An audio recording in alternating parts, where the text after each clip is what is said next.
this is F1 Podcast, episode 111 now, and we're going to talk a little bit about Bahrain before we get on to Barcelona. Barcelona. Mate, from 4 races this year, Jenson Button has won 3 of them, and personally I would never have picked it. I can't believe that he's done it, but it was very impressive for him to win in Sakir.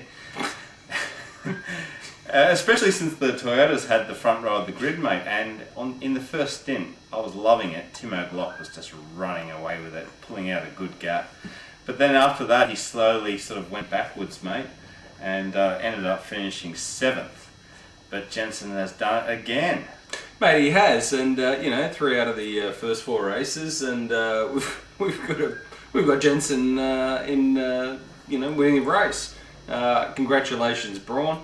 But I think I've said previously, congratulations Toyota for qualifying 1 and 2 as well. I mean, who'd have thought? But a great race from JB, and I think he's silenced a lot of his detractors over the last couple of years. I mean, give a guy a good car, give a good driver a good car, and off he's going to go. And he did, and I thought he drove a fantastic race, mate. He did. Some of it was down to Ross Brawn's strategy, I'm sure, in those pit stops, Max. But no doubt about it.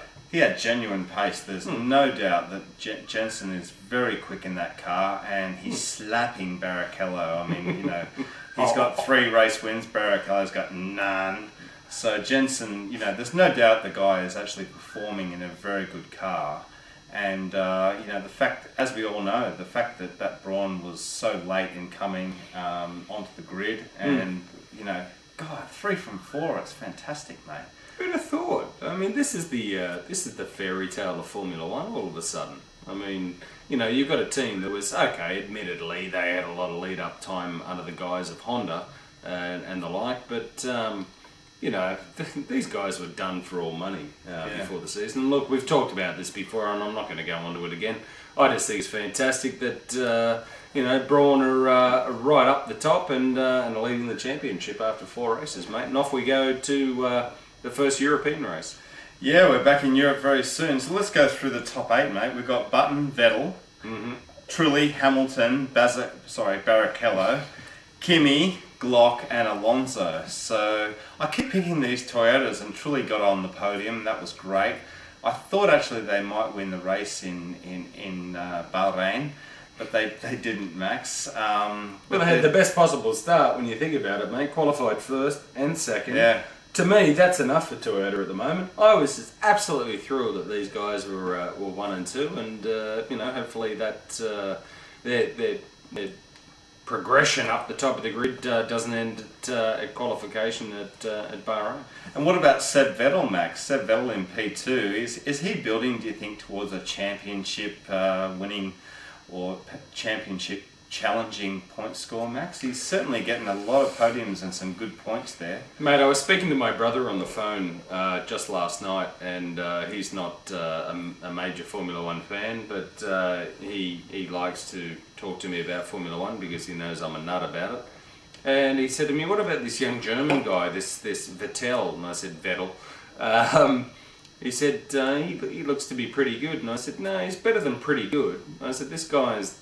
I said to my brother, I said, Rick, you're looking at a future Formula One world champion. And I'm not just saying that to toe the company line or to toe the line of the press. This guy's got the goods. And I said, Rick, I think you will soon find out within the next 5 years perhaps that he will be right up there or thereabouts, and fighting for the championship. If not sooner. So yeah, Seb Vettel, I've been extremely impressed, and he's in a great car.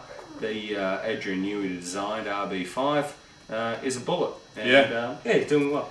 Yeah, he is, mate. He's certainly building up that points tally as well for this year, and I agree. In years to come, he's going to be phenomenal, and he's actually been phenomenal this year. And I made a comment on the channel recently about him compared to Webber.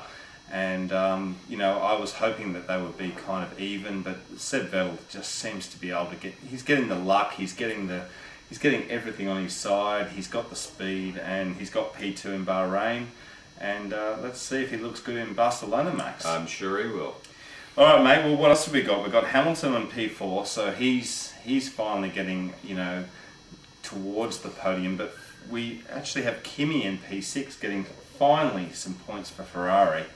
And we did a video, a couple of videos ago talking about BMW and their lack of points and lack of performance. But really, Ferrari has been, you know, everyone's been talking about no points since, you know, they haven't got any points in the first few races, and finally they've cracked a few points with Kimi, mate. 3. Awesome. Good. Better than none. That's great.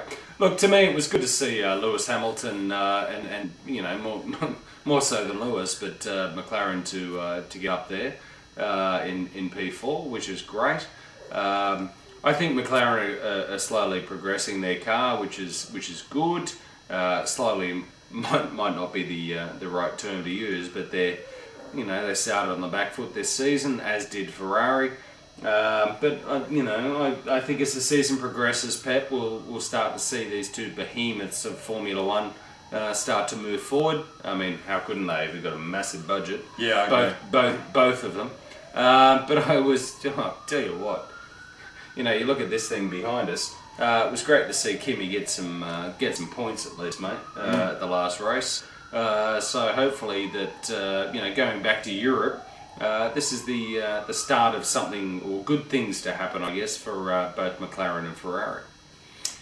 All right, guys. Well, we've got quite a lot of other video ideas that we're going to talk about in the next few days. So millions of them. Yeah, we've got two or three videos that we're going to do straight after this one. Oh, so 2 or 3. Sorry. Stay tuned, and we'll see you soon. All right, guys. Bye. Bye. Millions. Where the fuck did I get that from?